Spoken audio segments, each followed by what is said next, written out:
बिना गैस के खाना बन रहा है नहीं आपके घर? नहीं अभी आप कितने दिन से आ रहे हैं गैस लेने?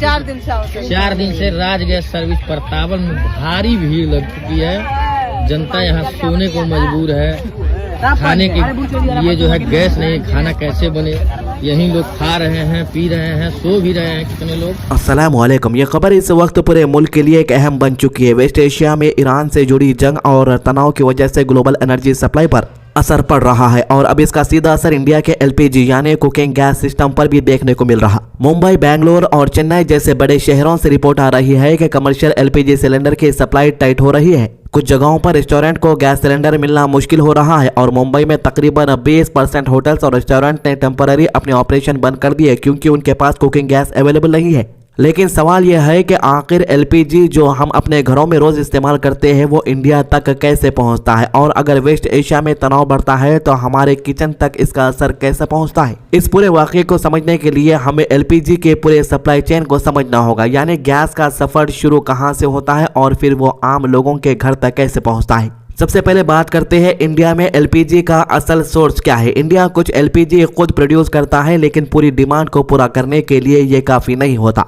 काफी लोग हम बोलते हैं कि भाई क्या इंडिया के अंदर गैस नहीं निकलता, क्या इंडिया की जमीन में पेट्रोल नहीं निकलता। भाई थोड़ा बहुत तो हर एक कंट्री के अंदर निकलता, लेकिन कुछ सिटीज को ही बस हो जाता, पूरों को बस नहीं होता वो। तो आज के वक्त इंडिया अपनी एलपीजी की टोटल डिमांड का लगभग 7% बाहर से इंपोर्ट करता है, यानी जो गैस हम अपने किचन में यूज करते हैं उसका बड़ा हिस्सा दूसरे मुल्कों से आता है। सबसे ज्यादा सप्लाई वेस्ट एशिया के मुल्कों से होती है। Saudi Arabia, Qatar, United Arab अमारात और कुवैत जैसे कंट्रीज इंडिया को एलपीजी और क्रूड ऑयल की बड़ी सप्लाई देते हैं। इंडिया के लगभग 85 से 90% एलपीजी इंपोर्ट इसी गल्फ रीजन से आता है।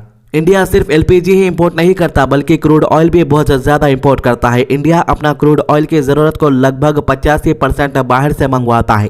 ये क्रूड ऑयल फिर रिफाइनरीज में प्रोसेस होता है जहां से पेट्रोल, डीजल और एलपीजी जैसे फ्यूल्स निकलते हैं। इसलिए जब भी गल्फ रीजन में सियासी तनाव या जंग जैसी सिचुएशन पैदा होती है तो इसका सीधा असर इंडिया के फ्यूल सप्लाई पर पड़ता है। ईरान और वेस्ट एशिया में चल रहे तनाव ने शिपिंग रूट्स को भी रिस्की बना दिया है। दुनिया के बहुत सारे ऑयल टैंकर्स और एलपीजी कैरियर्स एक बहुत इंपॉर्टेंट सी रूट से गुजरते हैं जिसे स्ट्रेट ऑफ हॉर्मुज कहा जाता है। ये एक तंग समुद्री रास्ता है जो ईरान और गल्फ कंट्रीज के बीच में है। दुनिया के ऑयल और गैस शिपमेंट्स का बड़ा हिस्सा इसी रूट से गुजरता है। अगर इस इलाके में जंग या सिक्योरिटी का खतरा बढ़ता है तो शिप्स की मूवमेंट स्लो हो जाती है और फ्यूल की सप्लाई पर असर पड़ता है। इसी वजह से अब ग्लोबल मार्केट में क्रूड ऑयल की प्राइसेस भी बढ़ रही है। जब क्रूड ऑयल महंगा होता है तो एलपीजी प्रोड्यूस करना और ट्रांसपोर्ट करना भी महंगा हो जाता। ये महंगाई फिर आखिरकार आम लोगों तक पहुंच जाती जब सिलेंडर की प्राइस बढ़ जाती है या सप्लाई स्लो हो जाती। अब बात करते हैं कि एलपीजी इंडिया में प्रोसेस कैसे होता है। इंडिया में एलपीजी ज्यादातर ऑयल रिफाइनरीज और नेचुरल गैस प्रोसेसिंग प्लांट में प्रोड्यूस होता है। इंडिया में तकरीबन 23 ऑयल रिफाइनरीज है जो गुजरात, महाराष्ट्र, उत्तर प्रदेश, असम और तमिलनाडु जैसे स्टेट्स में मौजूद है। इन रिफाइनरीज में क्रूड ऑयल को बहुत ज्यादा हीट किया जाता है और फिर एक प्रोसेस होता है जिसे फ्रैक्शनल डिस्टिलेशन कहा जाता है। इस प्रोसेस में क्रूड ऑयल को अलग अलग फ्यूल में डिवाइड किया जाता है जो लाइटर फ्यूल्स होते हैं जैसे एलपीजी। वो डिसइंस्टॉलेशन कॉलम के ऊपर की तरफ जमा हो जाता है और फिर उसे अलग कलेक्ट कर लिया जाता है। एलपीजी नेचुरल गैस से भी बनाया जाता है। जब नेचुरल गैस को प्रोसेस किया जाता है तो उसमें से प्रोपेन और बुटेन जैसे गैसेस अलग किए जाते हैं। इन दोनों गैसेस को मिक्स करके एलपीजी बनाया जाता। इंडिया हर साल लगभग 1 करोड़ 20 लाख टन एलपीजी खुद प्रोड्यूस करता है, लेकिन मुल्क की टोटल डिमांड इससे ज्यादा है। इंडिया में हर साल तकरीबन 30 करोड़ टन एलपीजी का इस्तेमाल होता। इसी वजह से कंट्री को हर साल बहुत ज्यादा एलपीजी इंपोर्ट करनी पड़ती है। जब एलपीजी प्रोड्यूस हो जाता है तो उसे कंप्रेस और कूल कर दिया जाता जिससे कि वो लिक्विड में फॉर्म में आ जाता। लिक्विड फॉर्म में गैस को ट्रांसपोर्ट और स्टोर करना आसान होता। फिर एलपीजी बॉटल्ड प्लांट तक भेजा जाता है जहां सिलेंडर्स में गैस भरी जाती। इंडिया में 200 से ज्यादा एलपीजी बॉटल्ड प्लांट्स है जिसको ज्यादातर गवर्नमेंट ऑयल कंपनीज ऑपरेट करती है। इन प्लांट्स में सिलेंडर को फिल किया जाता, उनका वेट चेक किया जाता है, सेफ्टी सील लगाई जाती है और फिर उन्हें डिस्ट्रीब्यूशन के लिए भेज दिया जाता है। बॉटल्ड प्लांट से LPG cylinder pipelines, railway wagons, coastal ships और टैंकर ट्रक्स के जरिए अलग अलग शहरों और इलाकों तक पहुंचता है। इंडिया का एलपीजी डिस्ट्रीब्यूशन नेटवर्क बहुत बड़ा है। पूरे मुल्क में 25,000 से ज्यादा एलपीजी डिस्ट्रीब्यूशन का नेटवर्क है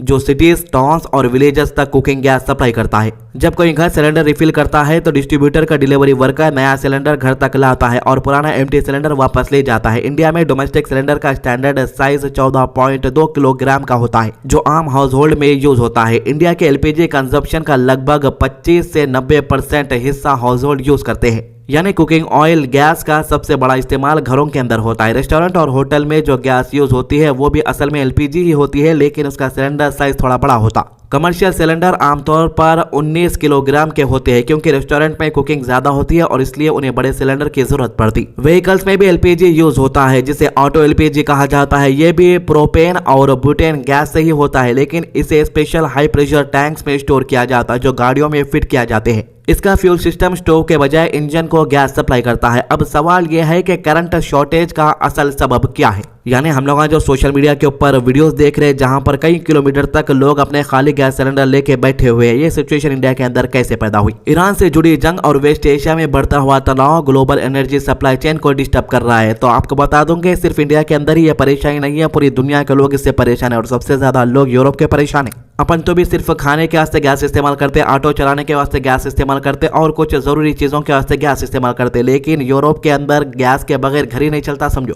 मतलब यूरोप के तकरीबन घर जो है एरिया जो है ठंडे रहते, तो वो लोग अपने घरों को गर्म रखने के वास्ते भी गैस का इस्तेमाल करते। तो गल्फ का जो रीजन है दुनिया का सबसे बड़ा एनर्जी एक्सपोर्टिंग हब है और इंडिया अपनी एलपीजी का ज्यादा हिस्सा इसी रीजन से मंगवाता है, चाहे इंडिया रहो या दुनिया के दूसरे मुल्क रहो। और रशिया के अंदर भी गैस ज्यादा है। रशिया का जो ज्यादातर गैस है उन्हें यूरोप को सप्लाई करता था। रशिया काफी दिनों से यही कहता रहा कि भाई मेरा गैस खरीद लो, मेरा गैस खरीद लो, मैं जो है आपको कम दाम में बेचूंगा। लेकिन अमेरिका की बातों में आके यूरोप वाले बहुत कम गैस सप्लाई खरीद रहे थे, क्योंकि कतर से वो लोग ले रहे थे गैस। अब जब कतर सऊदी अरब के ऊपर भी हमले हुए तो गैस की शॉर्टेज बढ़ गई, तो यूरोप के मुल्क बोले कि रशिया से हम खरीदेंगे, लेकिन रशिया के प्रेसिडेंट पुतिन ने ऐलान किया है कि अब हम यूरोप को गैस सप्लाई नहीं करेंगे। इसके अलावा जब शिपिंग रूट रिस्की हो जाते हैं या ऑयल टैंकर्स को डिले होता है तो फ्यूल सप्लाई स्लो हो जाती है। इसका सीधा असर इंडिया जैसे मुल्कों पर पड़ता है जो इंपोर्ट पर डिपेंड करते हैं। साथ ही इंडिया में एलपीजी की डिमांड भी हर साल बढ़ती जा रही। आज के वक्त में हर साल तकरीबन 30 करोड़ टन एलपीजी कंजप्शन होता है। जब डिमांड ज्यादा और ग्लोबल सप्लाई चेन डिस्टर्ब हो जाए तो शॉर्टेज जैसी सिचुएशन पैदा हो जाती है। इसी वजह से कुछ शहरों में कमर्शियल एलपीजी सिलेंडर की सप्लाई टाइट हो गई। रेस्टोरेंट्स और होटल्स को सिलेंडर मिलना मुश्किल हो रहा है और अगर सिचुएशन ज्यादा दिन तक चलती रहे तो फूड इंडस्ट्री पर इसका ज्यादा असर पड़ेगा।